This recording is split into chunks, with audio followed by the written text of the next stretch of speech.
In the shadows of American history, some crimes refuse to die.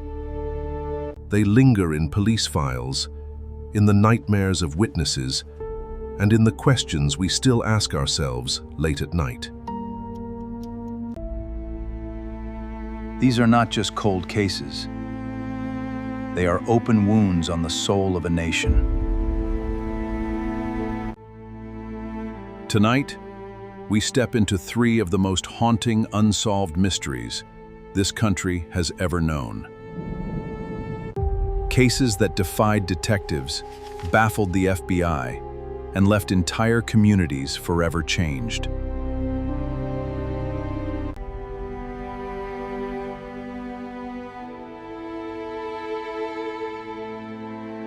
This is their story. Imagine a young woman's body, discovered in a vacant lot in sunny Los Angeles.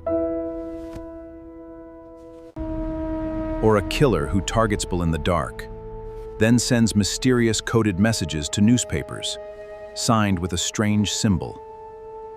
Or a man who hijacks a plane in broad daylight, collects a fortune, and vanishes into the night sky with a parachute.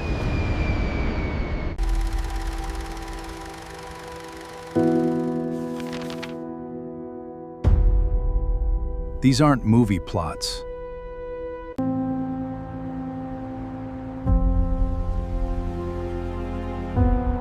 They happened here. And decades later, we still don't know who did them.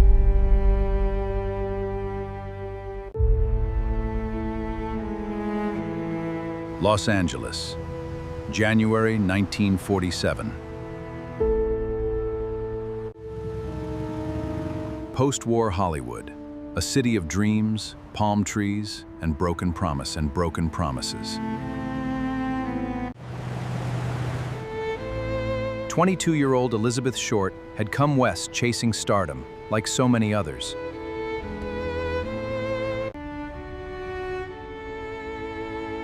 She was beautiful, ambitious, and struggling.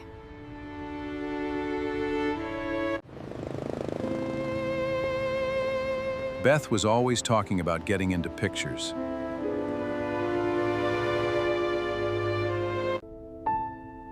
She'd fix her hair just so, put on that black dress she loved.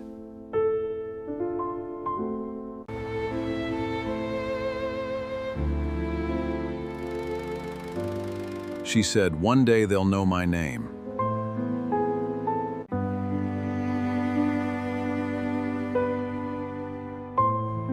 God, if she only knew how right she was. On the morning of January 15, 1947, a mother and her daughter were out for a walk in Leimert Park.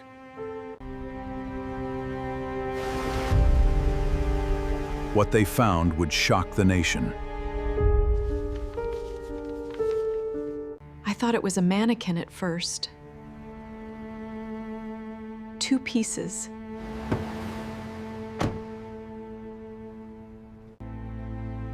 I saw something that day I could never forget.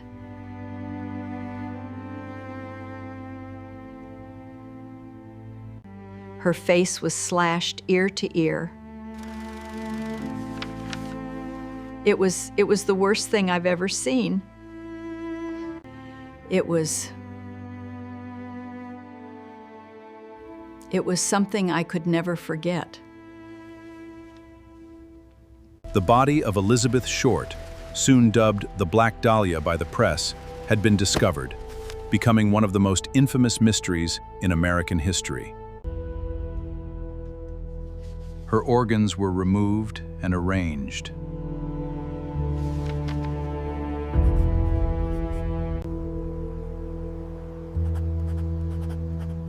No blood at the scene.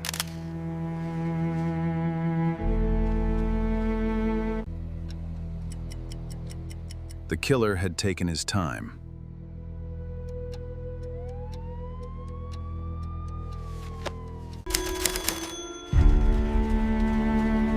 The press gave her a name that would echo through history, the Black Dahlia. Outside for 6 mice for a sea chick side.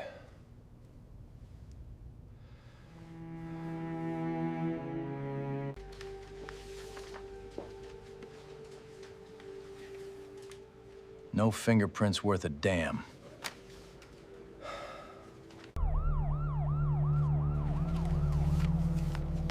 Address book with dozens of names.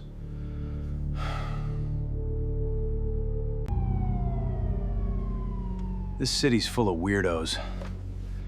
But this one's different.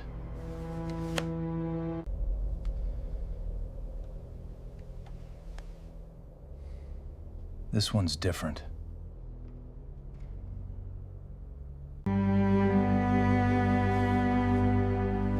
Hundreds of suspects.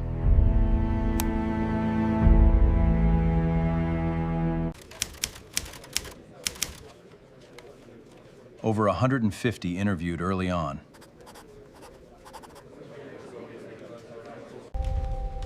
Confessions poured in, most fake.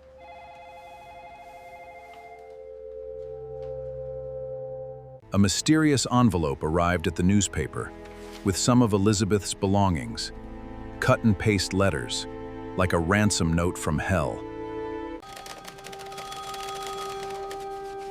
Here is Dahlia's belongings, it said. We found these files at the scene. We turned it over to the cops right away.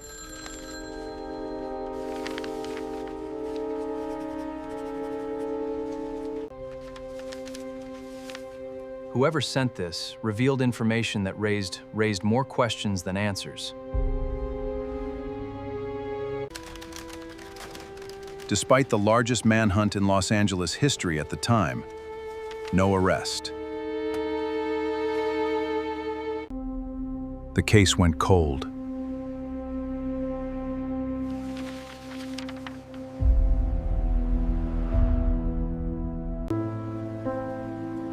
Elizabeth Short remains a ghost in Hollywood's underbelly.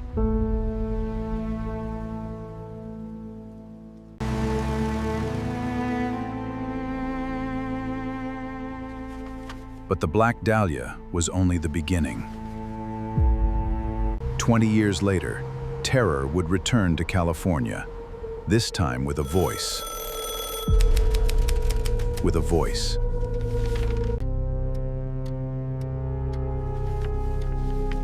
The Zodiac Killer, 1968, 1969, and beyond. Northern California.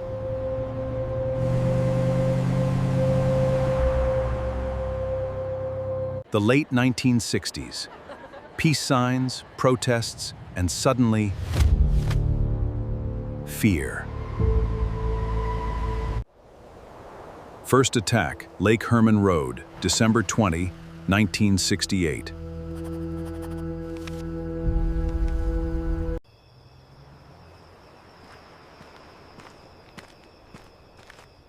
I saw the car parked off the road.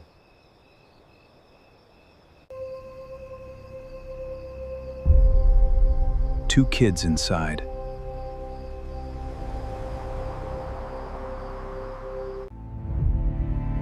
Police have released no new leads in the baffling case. I didn't think much of it until the next day when I heard they were shot.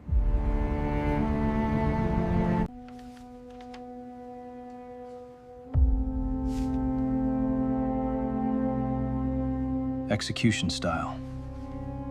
Just kids. David Faraday, 17, and Betty Lou Jensen, 16.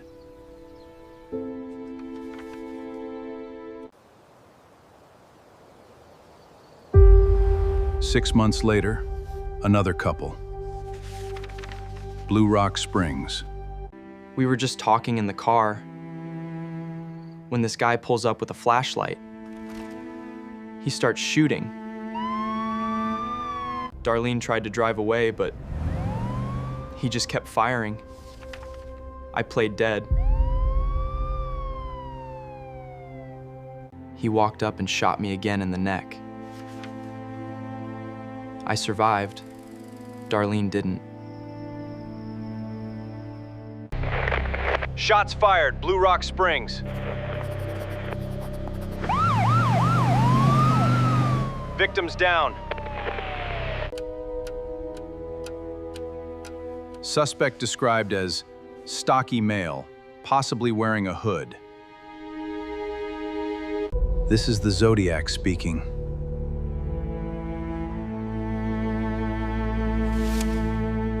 I killed those kids last night. Here's proof only I would know.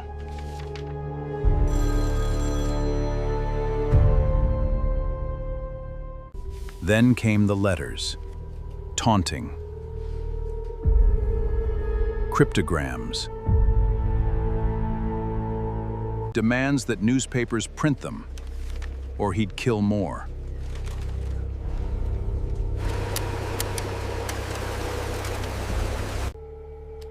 One cipher was cracked, revealing a disturbing message from the unknown writer.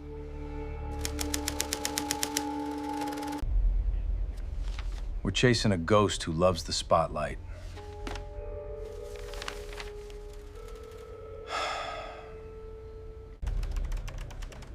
He calls us, writes us, tells us exactly what he did. But we can't catch him.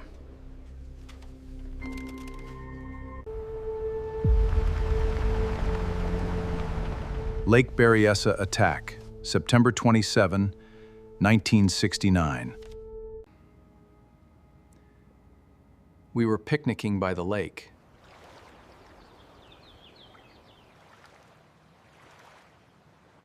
And then everything just completely changed. This guy in a hooded costume with a crosshair symbol comes out of the bushes. He ties us up, says he's an escaped convict. Then he attacks us. Cecilia, she didn't make it. I played dead too. Police dispatch, state your emergency. 82 hours ferry 3 flew the death. He called the police himself afterward, bragging. Final confirmed murder. Taxi driver Paul Stein in San Francisco, October 1969. A mysterious package connected to the case was sent to authorities and newspapers.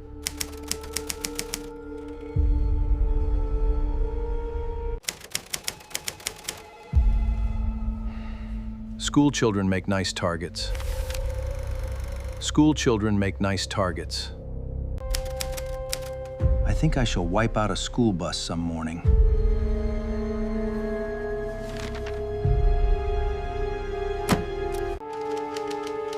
This is the Zodiac speaking. I am crack-proof. Tell the police to stop, or I will do it again. In the 1960s, a wave of unsolved cases gripped Northern California, searching for the one clue that could finally break the silence. Ciphers solved decades later still didn't reveal his name.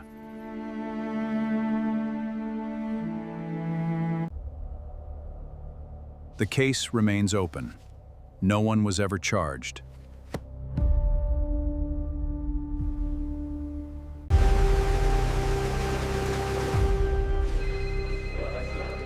While California hunted a killer who loved attention,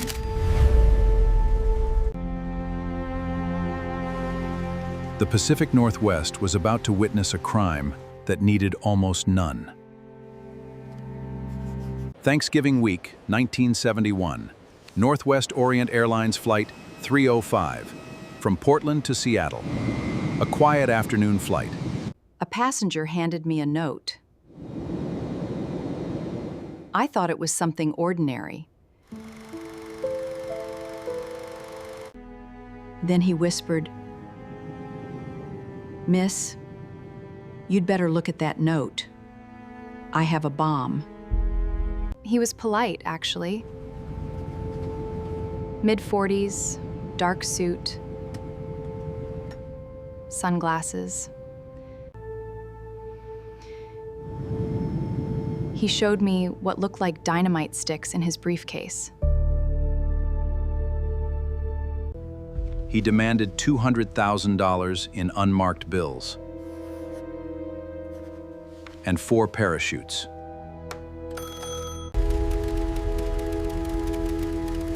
Said if we cooperated, no one gets hurt.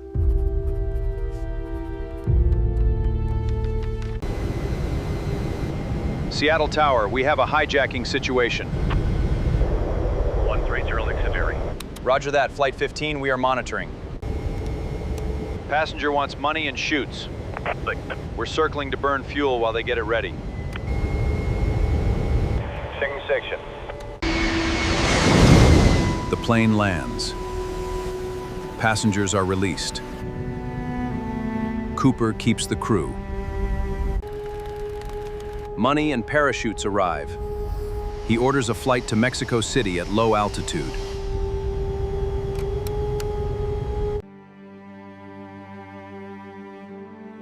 A flight attendant later described the strange events of that historic flight. He seemed calm the whole time. I asked him to take the bomb with him when he left. He didn't answer. Somewhere over southwest Washington, around 8:13 p.m., the crew felt the plane pitch. Cooper had disappeared into the storm, and with him went one of the greatest mysteries in aviation history. He was never seen again. Years later, the mystery remained unsolved, despite extensive efforts to find answers.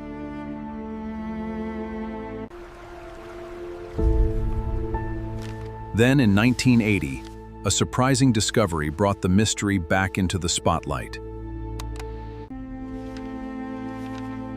The evidence matched, but the mystery remained. No confirmed answers were found. The Black Dahlia, the Zodiac, D.B. Cooper. 3 cases spanning decades. Each one unique, yet all sharing one terrible truth. Someone got away with it.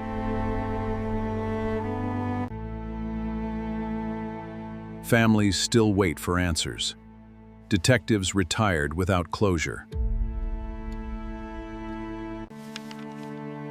And the public remains fascinated because these stories remind us that evil can be ordinary, clever, and elusive. We may never know their names, but we remember their victims. And we keep looking. Because in America, some mysteries refuse to stay buried.